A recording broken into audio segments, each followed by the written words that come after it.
বেগম খালেদা জিয়া প্রধানমন্ত্রী ছিলেন, সেইখানে নাকি এই ভণ্ড শফিক নারীদের নাকি কল্পনা করতে পারে না।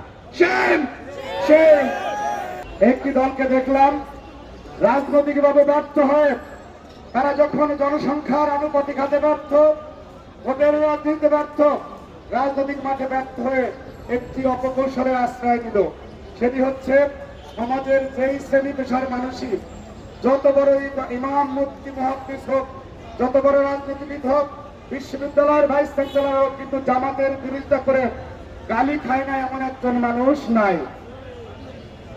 উত্তর দিবেন আছে নাকি? এই যেখানে সাংবাদিকরা সামনে আছেন, আপনাদেরকে আমি চ্যালেঞ্জ ছুড়ে দিয়ে বলতে চাই ভাই হিসেবে, আপনারা এখন থেকে 1 বছর জামাতের পক্ষে কাজ করবেন। একদিন বিরোধিতা করার পরে যদি গালি না খাইছেন, রাজনীতি ছেড়ে দেব।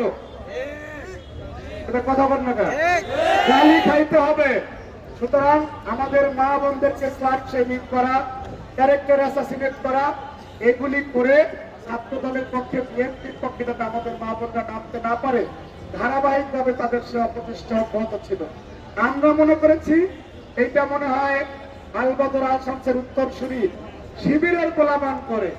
তাই আল্লাহ, এটা আমিরের খেলাফত, আমিরের নির্দেশ। জনাব আমির, আপনার স্ত্রী আমাদের সম্মানিত আন্টি, ওনাকে আমি একটা প্রশ্ন করতে চাই।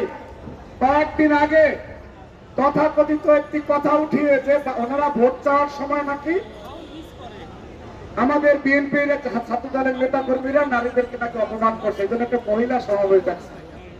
জামাতের আমিরের স্ত্রী ওই সমাবেশে উপস্থিত ছিলেন। সেখানে তিনি খুবই কষ্ট ব্যথিত হৃদয়ে সেটার বিরোধিতা করেছেন। এখন এত বছর যে সংসার করার পরে আপনার স্বামী আপনার যে নামে ডাকলো, এরপরে আপনি সংসার করবেন কিনা সেটা আমরা জানতে চাই। এরপরে যদি আপনি সংসার করেন, মনে করব আমিরের ওই বক্তব্য আপনি মেনে নিয়েছেন। সুতরাং এটা আপনি ভেবে দেখবেন। এখান থেকে কিছু দূর দূরেই আমাদের প্রিয় মোনামি ম্যাম, মোনামি ম্যাম, ওনার চেতনা মাঝে মাঝে উদ্রেক ঘটে। আপনার প্রতি একদম হালকা একটা সেম, হালকা আসতে একটু সেম বলেছেন। কেন জানেন? এই বিদ্যাপীঠে যারা শিক্ষকতা করে তাদেরকে আমরা জাতির বিবেক বলি। এই বিদ্যাপীঠে যারা শিক্ষকতা করে তারা রাষ্ট্রপতি হয়। এই বিদ্যাপীঠের শিক্ষকেরা বাংলাদেশের এমিরিটাস প্রফেসর হয়। এই বিদ্যাপীঠের শিক্ষকেরা বাংলাদেশের দিক নির্দেশনা দেয়। আপনার মতো মানুষ এইখানে কেমনে আসলো, এটাই বোঝা যায় এই প্রক্রিয়ায় কি রকমের জালিয়াতি হয়েছে।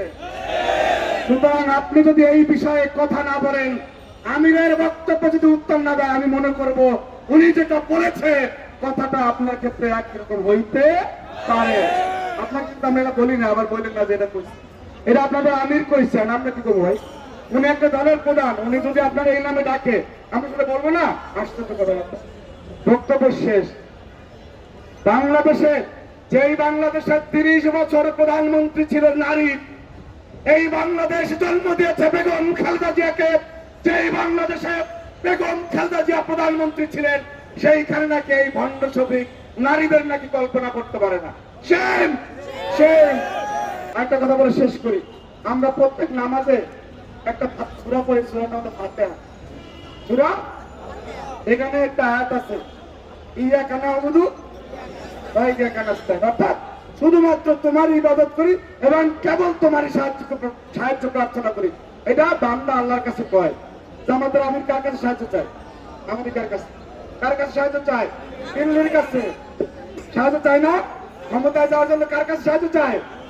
এই জন্য যুগে যুগে ইসলামী দল হওয়ার পর তোমাদের উপরে লানত, তোমাদের উপরে লানত, তোমাদের উপরে লানত।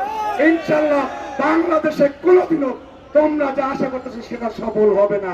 12 তারিখ খালি হাতে, ব্যর্থ বিফল মনোরথে এই যে কথা বলছো, এই পাপের প্রায়শ্চিত্ত ভোগ করে বাসায় যাবা। আমরা তোমাদেরকে সমবেদনা জানাবো। সবাইকে ধন্যবাদ। আসসালামু আলাইকুম।